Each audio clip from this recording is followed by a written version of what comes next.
গ্রামে ঐশী ও তুষি নামের দুই বোন বাস করত। ঐশী ও তুষি ছিল খুবই দুরন্ত, সারাদিন শুধু দুষ্টুমি করেই বেড়াতো। একদিন ওরা ছুটতে ছুটতে জঙ্গলে চলে যায়, আর জঙ্গলে ছিল এক ডাইনি বুড়ির বাড়ি। ওরা একটুও ভয় না পেয়ে ডাইনি বুড়ির বাড়িতে প্রবেশ করলো।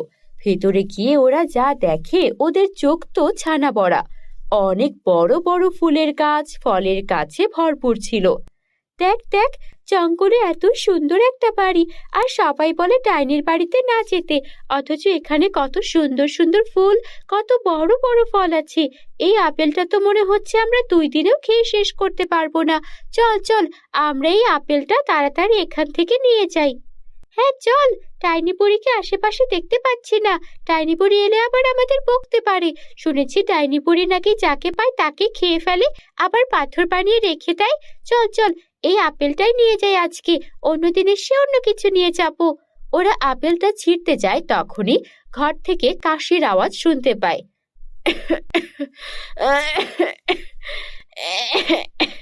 কে রে, আমার বাগানে কে? ওই তো রে, ডাইনি বুড়ি জেগে গেছে মনে হচ্ছে, আমাদের এখনই পালাতে হবে। একটু অসুস্থ হয়েছি বলে আমার বাগান থেকে চুরি করতে এসেছিস? দাঁড়া, এখনই পাথর বানিয়ে রেখে দেব।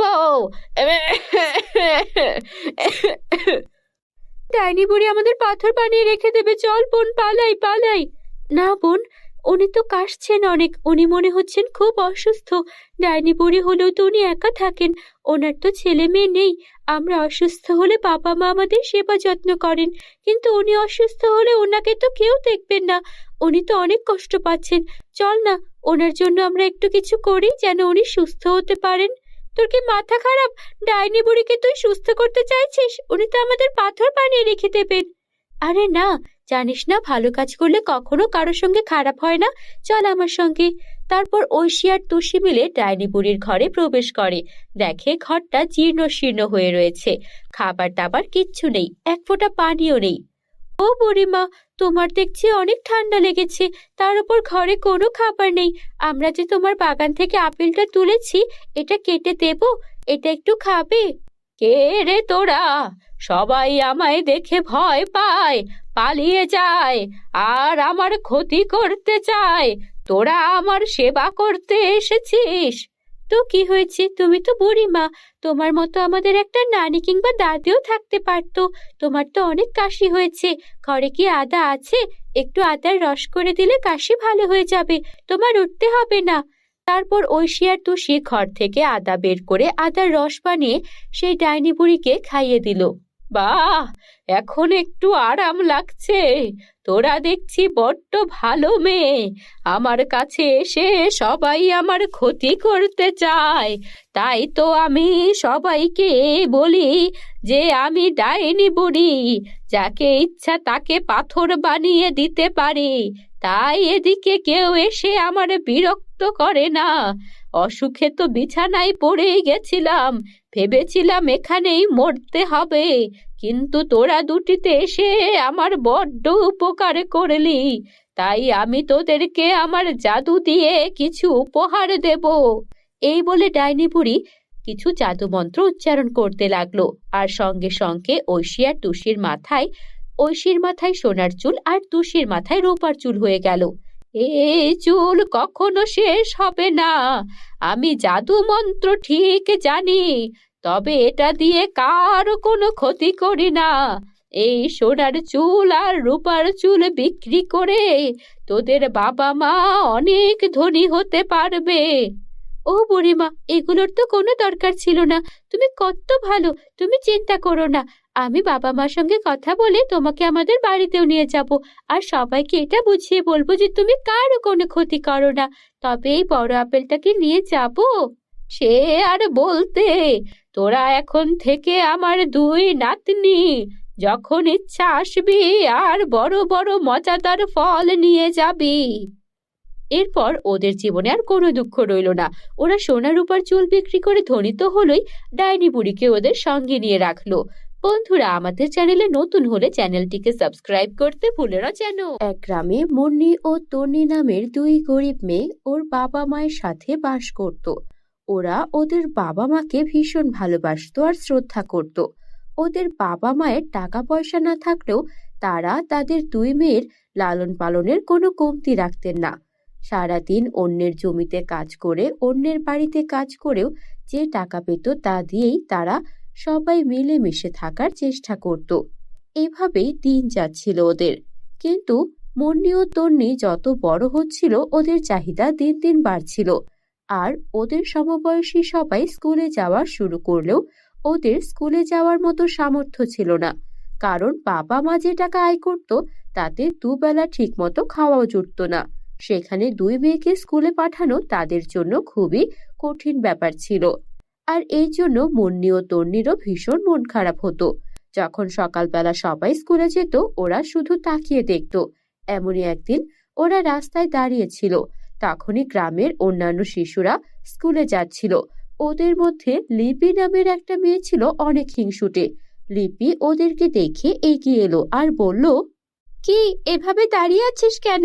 তোদের বুঝি স্কুলে যেতে ইচ্ছে করে? তোদের বাবা মা এত গরিব যে তোদের তো কখনো স্কুলেই পাঠাতে পারবে না। তোর মা তো মানুষের বাড়িতে চাকরানির কাজ করে। তোরও ভবিষ্যৎ তাই হবে। তোরা দুই বোন আমাদের বাড়িতে চাইলে কাজের লোকের কাজ করতে পারিস।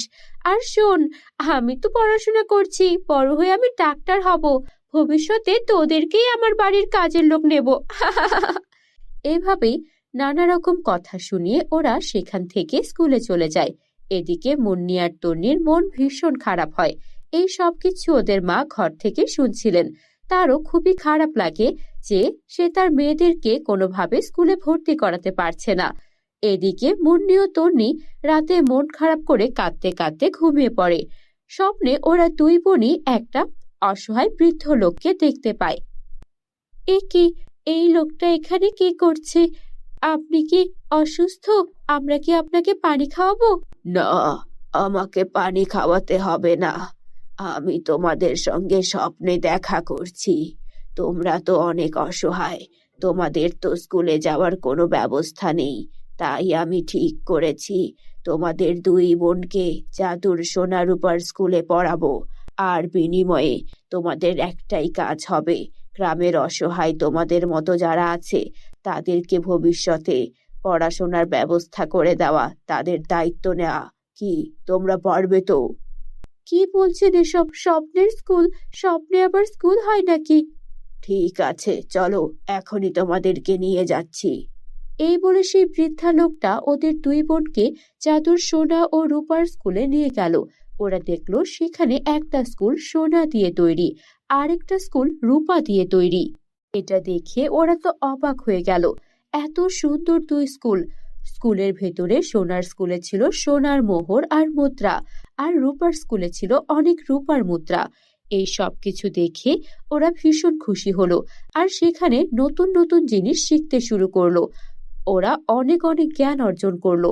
পাশাপাশি ওরা যখন ক্লাস শেষ করে ওদের বাসায় আসার কথা ভাবছিল তখনই সেই বৃদ্ধা লোকটা আবারও হাজির হলো আর বলল, তোমরা এখান থেকে শুধু ক্লাসই নয়, বরং যাওয়ার সময় তোমাদের যতগুলো ইচ্ছা সোনা আর রূপার মোহর নিয়ে যেতে পারো। এতে করে তোমাদের দারিদ্রতাও খুঁজবে আর সাথে করে অসহায় মানুষদেরও সাহায্য করতে পারবে। কি বলছেন? আপনি আমাদেরকে এত সাহায্য কেন করছেন? তোমাদেরকে সাহায্য করছি কারণ তোমরা অনেক ভালো মনের। তোমাদের গ্রামে তোমাদের চেয়ে ভালো মনের আর কেউ নেই। কিছুদিন আগে একটা ছোট্ট বিড়াল ছানা মাটিতে পড়েছিল, তোমরা সেই বিড়াল ছানাটাকে সেবা করে সুস্থ করেছিলে, মনে আছে? হ্যাঁ, মনে তো আছে। আমরা তো ওর নাম রেখেছিলাম মিনি, কিন্তু মিনি সুস্থ হওয়ার পর কোথায় যে চলে গেল আর খুঁজে পাইনি। ওটা ছিল জাদুর বিড়াল। তোমরা বিড়ালকে সুস্থ করেছো বলেই বিড়াল আমাকে তোমাদের খবর দিয়েছে। এখন এখান থেকে যতগুলো ইচ্ছা সোনা রূপা নিয়ে যাও। তারপর মুন্নি আর তন্নি অনেকগুলো স্বর্ণ মুদ্রা আর রূপার মুদ্রা নিয়ে এলো। এদিকে ওদের যখন ঘুম ভাঙলো ওরা দেখলো ওদের হাতে সোনা রূপার মুদ্রা আর ওরা ওদের ঘরে আছে। তখন ওরা বুঝতে পারলো ওরা দুই বোন সত্যি সত্যি জাদুর সোনা রূপার স্কুলে গিয়েছিল। তারপর ওরা ওদের বাবা মাকে সব ঘটনা খুলে বলল। ওদের বাবা মা সব শুনে অনেক খুশি হলো, আর ওদের সব অভাবও দূর হয়ে গেল। বন্ধুরা, আমাদের চ্যানেলে নতুন হয়ে থাকলে চ্যানেলটিকে সাবস্ক্রাইব করে বেল আইকন অন করে দিও। এক গ্রামে অনামিকা ও কণিকা নামের দুই বোন বাস করত। ওদের বাবা মা একটা রোড অ্যাক্সিডেন্টে মারা গিয়েছিল। ওরা দুই বোন ওদের মামা মামির বাড়িতে বসবাস করত। মামা আর মামি অনেক দয়ালু ছিল, ওদেরকে কখনো বাবা মায়ের অভাব বুঝতে দেননি। কিন্তু ওরা যখন বড় হচ্ছিল, ওদের বিয়ে নিয়ে তারা খুব চিন্তায় পড়ে যায়, কেননা তাদের কোনো তেমন টাকা পয়সা ছিল না। অনেক কষ্টেই তাদের দিন যেত। তবুও দুই ভাগ্নির বড় করা, পড়াশোনা করানো, এইসব কিছুতে তারা কোনো কমতি রাখেননি। অনামিকার কণিকার জন্য একের পর এক বিয়ের পাত্র দেখা হচ্ছিল, কিন্তু সবাই মোটা টাকা যৌতুক চাইলে বিয়ে ভেঙে যেত, আর বিয়েটা কোনোভাবেই করানো যেত না। এইভাবেই দিন যাচ্ছিল। মামা আর মামি চিন্তায় চিন্তায় অসুস্থ হয়ে যাচ্ছিল। অনামিকার কণিকা বলে, দেখ, আমাদেরকে বাবা মা না থাকা সত্ত্বেও মামা মামি নিজেদের সন্তানের মতোই বড় করেছেন। আমাদেরকে লালন পালন করবেন বলে ওনারা কোনো সন্তানও নেননি, আর এখন আমাদের বিয়ে নিয়ে ওনাদের এত চিন্তা করতে হচ্ছে। আমরা কি ওনাদের জন্য কিছুই করতে পারবো না? সারা জীবন কি ওনাদের থেকে নিয়েই যাব? হ্যাঁ রে, আমারও খুব খারাপ লাগে ভাবলে। আমরা তো মাত্র ভার্সিটিতে উঠেছি, আর আমাদের ভার্সিটির খরচও তো ওনারা চোকাতে পারছেন না। আমরা এমন একটা জায়গায় থাকি যেখানে টিউশন করিয়েছি কিছু টাকা আয় করবো, তারও ব্যবস্থা নেই। তাই তো আমাদেরকে ওনারা বিয়ে দিয়ে দিতে চাইছেন। কিন্তু আমরা বিয়ে করে না হয় চলে যাব, তখন ওনাদের কি হবে? আমাদের কিছু একটা করা উচিত। হ্যাঁ, তুই ঠিকই বলেছিস। চল, আমরা কিছু একটা বিক্রি করতে শুরু করি। আমি তো ক্লাসে শাড়ির ওপর পেন্টিং করা শিখেছিলাম। আমরা বরং দুই বোন মিলে শাড়ির ওপর পেন্টিং করে সেগুলো অনলাইনে বিক্রি করতে থাকি। হ্যাঁ, ভালো আইডিয়া দিয়েছিস। এতে কিছু টাকাও জোগাড় হবে, আর আমরা মামা মামিকে টাকা পয়সা দিয়ে সাহায্য করতে পারবো। অনামিকার কণিকা অনলাইন থেকে শিখে কাপড়ের উপর পেন্টিং করা শুরু করলো। ওরা পেন্টিং করে শাড়ি, থ্রি পিস, ফতুয়া বিক্রি করতে থাকলো। বেশ কিছুদিন ওদের ভালোই চলছিল। কিছুদিন অনলাইনে কাজ করার পর ওরা একটা দোকান দিল, যেখানে ওরা regular sari, three piece, churidar এগুলো বিক্রি করত। মামা আর মামিও তাদের ভাগ্নিদের এত সুন্দর ব্যবসা দাঁড় করানো দেখে অনেক খুশি হয়। কয়েক বছর পর তারা নিজেরাই বিয়ের জন্য ভালো পাত্র খুঁজে পাবে, এই ভেবে তারা নিশ্চিন্ত হন। এভাবেই দিন যাচ্ছিল। একদিন ওদের দোকানে একজন বৃদ্ধা মহিলা আসে।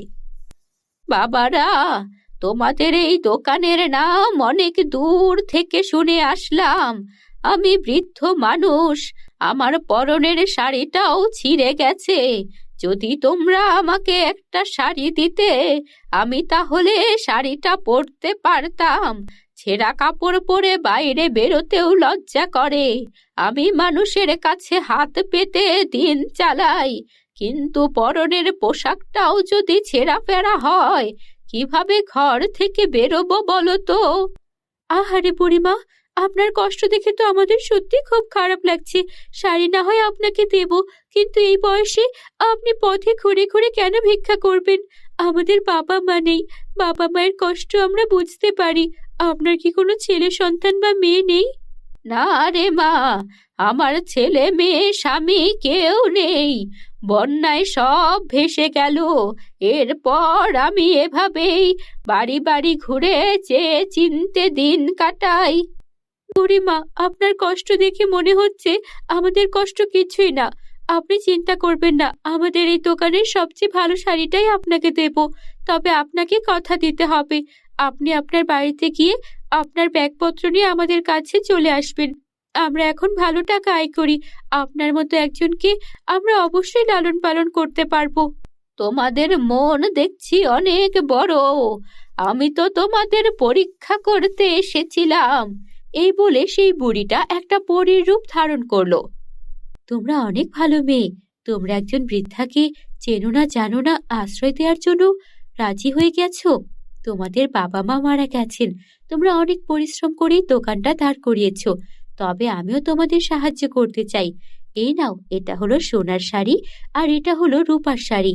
সোনার শাড়ি দিয়ে তোমরা যত ইচ্ছা তত শাড়ি নিতে পারবে, আর সেই শাড়ি বিক্রি করতে পারবে। গরিব অসহায়দের দিতে পারবে। আর রূপার শাড়ি থেকে তোমরা যত ইচ্ছা তত টাকা নিতে পারবে। তাই এখন থেকে আশা করি তোমরা অসহায় গরিব দুঃখীদের এভাবেই পাশে থাকবে।